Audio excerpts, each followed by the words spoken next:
চতুর্থ পঞ্চম যে গ্রেড, ওই গ্রেডে আমি পিএইচডি দাঁড়িয়ে ঢুকাবো, তাহলে কি ভালো হতো না? হতো। এতে করে আমাদের এই দেশে কি বেকারত্ব কমতো না বাড়তো? কমতো, দেশ সুন্দরভাবে চলতো। আর আমি যদি বয়স সীমাটা দূর করতে পারতাম, তাহলে হতোটা কি, আমার বাংলাদেশের প্রতিভাবান, তথ্য প্রযুক্তি নির্ভর, আপডেটেড ছেলেপেলেরা ঢুকতে পারতো। আপনি বাংলাদেশের সিকিউরিটি খুঁজেন, আপনি নিরাপত্তা খুঁজেন, আপনি কি এটা বুঝেন না যে বাংলাদেশে বেকারত্ব বেড়ে গেলে সেই ছেলে মেয়েরা অপরাধের লিপ্ত হবে? সারা বাংলাদেশে অপরাধ কেন বেড়ে যায়? কারণ আপনি জনগণের পেটের খাবার জোটাতে ব্যর্থ হয়েছেন। সুতরাং আপনাকে নিয়োগ প্রক্রিয়াটা বাড়াতে হবে, যে করে হোক, বয়স সংস্কার করে।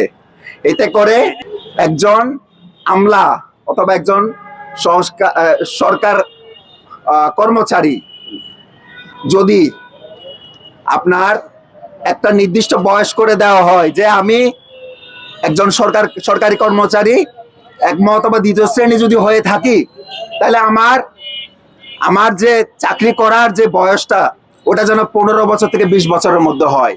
তাইলে হবে কি, আমি 20 বছর পর যদি সে অবসরে যাই, তাহলে আমার কিন্তু নিয়োগের ক্ষেত্রে কিন্তু আমি আরো বেশি পদশূন্য হতেছে। আমার যে নিয়োগ প্রক্রিয়াটা, এখানে কিন্তু পদশূন্য হচ্ছে। যদি আমি 15 বছরের মধ্যে একমত দ্বিতীয় শ্রেণীদের মধ্যে আমি এটা সিস্টেমে আনতে পারি, তাহলে আমার নিয়োগের প্রক্রিয়াটা কিন্তু বাড়তেছে। এতে করে ওই যারা অবসরে যাচ্ছে, তারা আবার ক্ষুদ্র ঋণ নিয়ে তারা উদ্যোক্তা হওয়ার সুযোগ পাচ্ছে। এতে করে হবে কি, আপনার উদ্যোক্তাও বাড়বে, পাশাপাশি নতুন নিয়োগও হবে এবং বাংলাদেশের দুর্নীতিটা কমবে। যদি আপনি এক পদে যদি একটা মানুষ, একটা সরকারি কর্মচারী যদি 62 বছরই রেখে দেন, সে তো ভাই প্রটোকল এমন বানাবে, ইউনিয়ন পর্যায় পর্যন্ত তার সিন্ডিকেট থাকবে।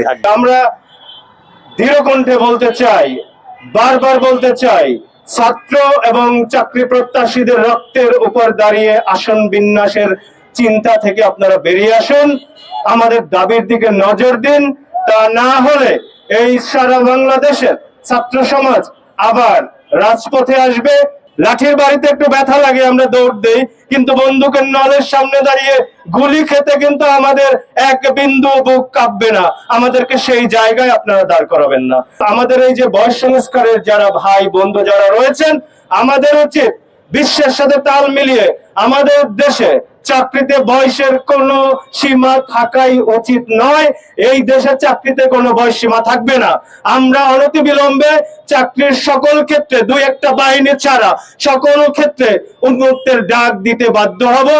আমরা সরাসরি চাকরিতে আবেদনের বয়সের উন্মুক্তের ডাক দিয়েছি, দিতে চাই। আর কোন ডিজিটে আমরা আটকে থাকতে চাই না। একটা কথা বলতেই চাই, যখন 35 আন্দোলন চলতেছিল, তখন আমাদের বড় ভাইরা যে 12 বছর ধরে যখন রাজপথে আন্দোলনটা চালিয়ে যাচ্ছিলেন, তখন যে সকল নেতাদের উৎপত্তি হয় নাই, তারা আমাদের আত্মসামাজিকতা শেখাচ্ছে বাংলাদেশে। This is shame for us. আপনারা দেখুন, বিশ্বের ম্যাক্সিমাম দেশগুলোতে আসলে চাকরিতে আবেদনের বয়স সীমা তেমন একটা নাই। তারা শুধু দেখে স্কিল, দক্ষতা যদি থাকে সে চাকরি করবে, দক্ষতা যদি না থাকে তার বয়স 25 হলেও তার চাকরি করার যোগ্যতা নাই। আমি আমার ধৈর্য, আমার প্যাশন আমি দিয়ে আমার সংসার, আমার চাকরি সামলে যদি আমি 50 বছর পর্যন্ত পড়াশোনা করে আমি ভাইবা টিকে আমি চাকরি পেতে পারি, who are you to stop me?